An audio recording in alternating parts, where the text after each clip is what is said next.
Hello and welcome back to the Wrexham Way. Hope you're all doing well and looking forward to today's episode where I bring you some fantastic news. Frank Nice is injured.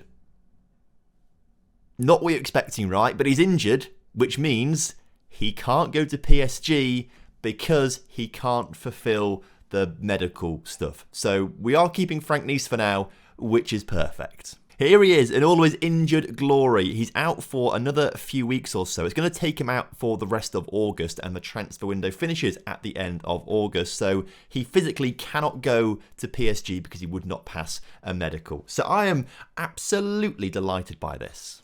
In other news, things are going quite well for us at the start of this season. So we'll talk about...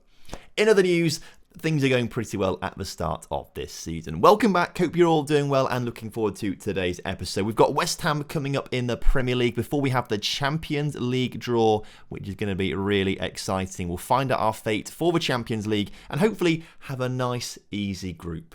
Fingers crossed. Now, of course, you were last here for the transfer special where the transfers are not displaying for this season because I hate how this screen works. We signed them this transfer window for the 2033-34 season, but they appear on last season's information, which really frustrates me. But Ken Hoyer, obviously the centre-back coming in, a fantastic player that the board bought when they took over the club back in like March, April time. They bought this guy and he arrived at the club at the start of the transfer window, which is fantastic. We, of course, brought in Francesco Balestra, the left-back. That is an improvement on Rayan Aït-Nouri, but the big marquee signing was, of course, the £110 million that we could be spending on Ousmane Kamara, our brand new keeper, poached from Manchester United, who got to the Champions League final last season. They lost it, which was a shame, but they did manage to win the FA Cup. So they were the big three coming in. Obviously, we saw a lot of bids coming in for Pereira and Frank Nice, and luckily for us, PSG never got past £148 million. Then he got his injury, and then they couldn't put a bid in for him because he's not going to get the medical, which is quite nice. But they have turned their attentions to someone else, and it's Bright Ariambi, who is our backup centre-back this season now, but I do like him a lot. He's a great centre-back, and I'd like to keep him at the team, so we will reject this £38 million bid. However, he is extremely interested in going to PSG and will require a lot of convincing to stay at the club. So let's try and convince him as he obviously gets cross with us. We'll start off with asking Paniotov to sort it out for us. Will he actually be able to sort it out? No, he can't, so let's discuss it with Ariambi. And we'll say the usual thing here of the finances weren't right on the deal. Okay, happy with that. How much would it take to sign or get me to leave the club essentially? And he's come in suggesting 93 million. If I up that to 125, he says no, he wants 98. If I go 115, he says no, he wants 102. If I say 105 to keep him happy, which he agrees to, there is no way. I cannot see a situation where PSG up their bid from 38 to 105 million. So for me, I think that's a pretty nice situation, and we aren't going to be losing Ari and B anytime soon. We have played 2 games in between episodes, and they both turned out to be pretty big wins. A hat-trick for Pedro Pereira ensured we won the FA Community Shield, although Man United were the much better team in that game, as you can see from the shots and things like that. Although we had loads more possession. I don't quite know why Man United had so many shots, really, but they were pretty decent going forward, and of course Pereira at the end of that game scoring a pretty late hat-trick for us. We then kicked off the Premier League season, and Pedro Pereira did get a goal in the Premier League, but it was the Frank Nice show until he got injured in that game, which has forced him out for a few weeks with fractured ribs, which means he can't go to PSG. So I'm pretty happy with that, but a really solid game there against Aston Villa to open up the Premier League season for us. We probably didn't deserve to score 6 goals, but we did, so I'm not going to complain too much about it.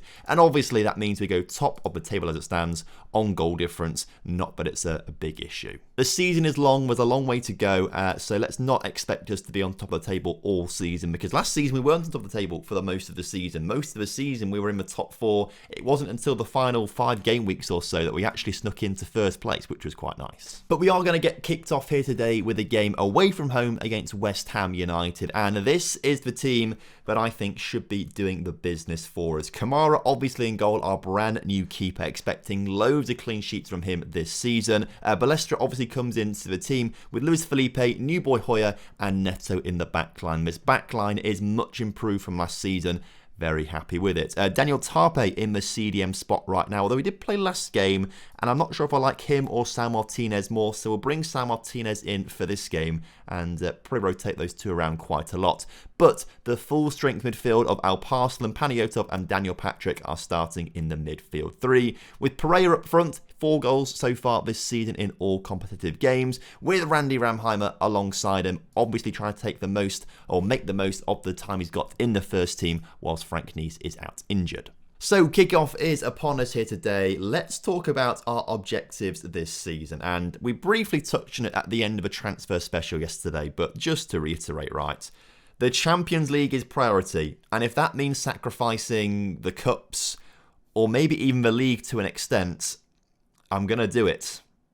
I really want that Champions League one with Wrexham. We gave ourselves a 3-season limit to win it.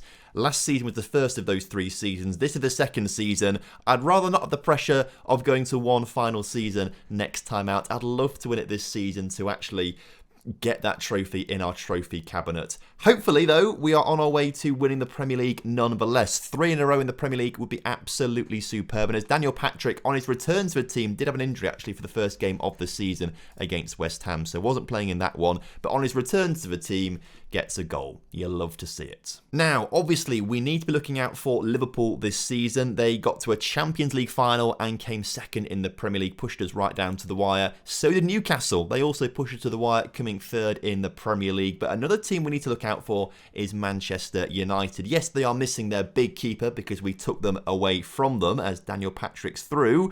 Can't score, but Randy Ramheimer can't score. Daniel Patrick can't score. Panayotov can't score, and we don't win a penalty, so let's ignore that highlight. But as I was saying, Man United also got to a Champions League final. Yes, we stole their keeper, but they are still a very good team who reached the Champions League final and did come fourth in the Premier League, so I expect them to mount a decent challenge across all fronts. And then, of course, Man City too. They are, on paper, the favourites to win the Premier League this season based on the season preview. Obviously, the past few years, they have dropped off massively, but they still have the most insane team out there. I don't know how they keep messing things up and dropping themselves off quite so frequently. They just seem to do as right now. They are losing, actually, by the looks of things, only on 3 points. They won their first game of the season, but they are currently losing right now as they drop down to mid-table after, well, the second game of the season. So I'm sure they'll be right back up there come the end of the season. But there's definitely, in my opinion, at least 5 teams that could win this title. The ones we've spoken about today so far. Then, obviously, we have to think about the teams in Europe, the Bayern Munichs, the Juventuses, the PSGs, all the teams that are going to be up there with tons of money to spend and some very good players. So even if we like to think of ourselves as the best team in England, there's no guarantee we're the best team in Europe. We're going to have to be our very, very best this season in order to beat any sort of challenge in Europe. So it's going to be a long season. It's going to be a tough season. But if we're going to do it, this is the season to do it. I genuinely think we have an incredible team now with those 3 additions to the back line. They've strengthened the team massively. And with players like Randy Ramheimer, who just got his goal there, still maturing, still getting better. Our whole midfield, essentially, are still very young, still improving. There's a great opportunity for us to win something this season or next season. That's what we're doing. So 2-0 up against West Ham keeps us on top of the pile right now. United are 3-0 up. I believe they won their first game of the season 4-0, so they might just, well, 3. I can't remember what they won it by. Either way, they're right behind us in the table in terms of goal difference. Maybe it wasn't 4-0, maybe it was 2-0 because they've only got +5 on their goal difference right now. Man City were losing 2-0, I remember seeing just then, so, hopefully Man City keep slipping up. We've seen them have terrible starts to the seasons in the past few years, as Kamara can't keep a clean sheet here today. Good striking there from Palacios, but really the defensive 3 that were around him of Kamara, and I'm going to assume it was probably Luis Felipe and our right back. Oh no, it was both centre-backs. It was both centre-backs who just can't close him down. Palacios, really good goal there for him, actually, to be fair. But it does show that even with 3 big additions to the back line, we are still offside Daka, not going to count. We are still a little vulnerable at the back every now and again. Let's make a couple of changes then in this game, because there are a few tired faces and a few players who are not playing particularly well, including Pereira. Let's get him off for Munoz. Why not? We'll give Munoz a go, who's not really the player that we need as a backup to Pereira. We could do with a better striker, but we just can't really afford to bring anyone in right now. Sal Martinez on his return to the team, not playing brilliantly, but I won't take him off. We'll take Alparslan off for Jez Finley. And I might make a change at the back. Hoyer might come off. We might bring Nopodon on instead, just to give him a run of his legs out at the back there with 20 or so minutes to go in this game, plus a bit of stoppage time. There's a highlight going on right now. Hopefully it's just for the substitutes. But we have seen a few decent chances for West Ham, and they are through. That shot, though, luckily well over the bar. And there's a highlight straight from that kickoff then, as Nopodon gets his first touch of the ball. Munoz can't win it in the air. That's a bit of a shame. We really could do with a better striker than Munoz, but we just can't afford it right now, which is a bit frustrating for us. As again, Palacios was put through, but he was offside, but we do win the ball anyway, so it's okay. As Kamara brings it out to Balestra, as Jez Finley now plays it into Randy Ramheimer, back to Balestra, into Martinez, who turns into Jez Finley. And this is a high press here from West Ham. We cannot get into their half. And if we do get into the half, the ball is given away immediately. And here come West Ham bringing the ball out of the back. And I tell you what, Martinez has got himself sent off. I was about to say, well, I was going to take off the pitch. And I said, no, I'll leave him on the pitch because he's not... he's not played the first game of the season. Let's give him a full 90 minutes. We'll take other players off instead. And look what has happened. He's got himself sent off. We're only a goal up here. And now we need to be very careful. Very careful indeed with 20 minutes to go. In fact, tactically, let's as well drop the tempo. Let's go a bit more direct passing. And we'll waste time sometimes as well, just to try and slow things down a little bit. But despite being down to 10 men, could we get a third goal, restore the 2-goal lead, and hopefully just pick up 3 comfortable points here today? Well, Balestra's into the area. He is not going to secure another goal for us taking shots like that. 5-0 now for Man United. They go on top of the Premier League table as it stands right now on alphabetical order, as we'll both have +7 goal difference. But it's 6-0 for them now. Wow, they've had a great game there. However, it's not really anything to worry about too much on the grounds that it's a long season. Oh, luckily, West Ham did not score then. I was about to eat my words, I think. But as the clock ticks down, we do pick up the 3 points in the end, despite being down to 10 men. Sal Martinez, not the greatest start to the season for him. He's not putting himself in the best light. Daniel Tarpe might be the man to start in the CDM spot this season. So, great win for us there. A week off until we play Everton, who had a very good start to the season so far, finding themselves in 3rd place. I presume that means 2 wins so far from their 2 games. But we are here for the big one now. The Champions League group stage draw. This is our make or break point for the season. The final playoff games are being played right now. Dundee United could be going to the Champions League group stage if they can get past Porto. It would be nice if they could. But they don't. They lose 4-0 on aggregate to Porto, so they go into the Europa League. Anderlecht lose as well. But it does mean that teams like Sarajevo, Salzburg, Malmo, Ajax, they're all through into the group stage of the Champions League, along with Porto and Shakhtar. So, Sarajevo, this must be one of their first times in the Champions League group stage. That's a huge, huge result for them, right? And so we've been given £12.5 million for qualifying for the group stage, which is a nice chunk of money to add to the team. As we also get drawn against Rochdale in the EFL Cup, so that's going to be hopefully a routine victory for us in that game. But here we go, the Champions League group stage draw. Because we won the Premier League, we are a top seed for this one, alongside Barcelona, Bayern Munich, Inter Milan, Sporting, PSG, Liverpool, Hoffenheim, and us. Hoffenheim, what did they win last season? Let's have a look at their schedule for last season. Did they end up winning the Europa League? They beat Man City in extra time in the Europa League, which is why they're a first seed. So congratulations to Hoffenheim for that one. Right, let's get ourselves drawn into a group. We're in Group D then. In Group D, who would we like from the second seeds out of Milan, or AC Milan I should say, Real Madrid, Man United, Juventus, Porto, Atalanta, RB Leipzig, or Lille? I mean, for me, for an easy group, it would be Lille. Sorry if you're a Lille fan there, but in terms of this game right now, it would be them based on coefficient points. But as long as we can avoid we beat Real Madrid, to be fair, last season, didn't we, in the group stage and the knockouts, of course. So I wouldn't mind them, but for an easy group, a Lille or a Porto would be quite nice. In the end, we get given AC Milan. Okay. I mean, not the worst draw possible.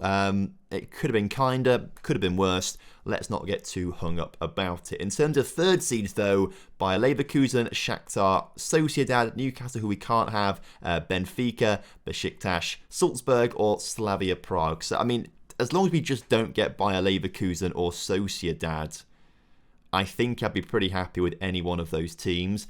In the end, we get given Bayer Leverkusen. Okay, right, well, that's a difficult one because they're a decent team. So already our group's looking pretty tough as things start out right now. In terms of fourth seeds, though, I mean, if we got Bilbao, that would be probably the worst. I imagine the best of these fourth seed teams, but I wouldn't mind an Ostend, a Celtic, an Ajax, a Nantes, a Dinamo Kiev, a Sarajevo, a Malmo. I wouldn't mind any of them, just as long as it's not Bilbao. Just as long as it's not Bilbao, who it could be. It is Bilbao. Okay, we've got in the grand scheme of things, I must say, we must be in... If there is a group of death, I'd say ours is the group of death. I mean, maybe Bayern and Real Madrid in this group together with Ajax as well. That's quite a difficult group. But genuinely, I think that is the most difficult group. But to be the best, you have to beat the best. And if we can top that group, I would be backing us to go all the way in the Champions League this coming season. So I think next time out, we'll come back for definitely the Bayer Leverkusen game. And it will depend on the position of the teams, either Newcastle or either Arsenal, depending on who's higher in the table at the time, I would imagine. But definitely Leverkusen for the next game. So, an exciting Champions League group, but it's very, very difficult. I'd love to know what you guys think in the comment section about it, so do let me know. And as well as you're down there, make sure to drop a like on the video and subscribe if you're new around here. Until next time, have a lovely evening, good weekend, and I will speak to you all soon. Have a good one. Goodbye.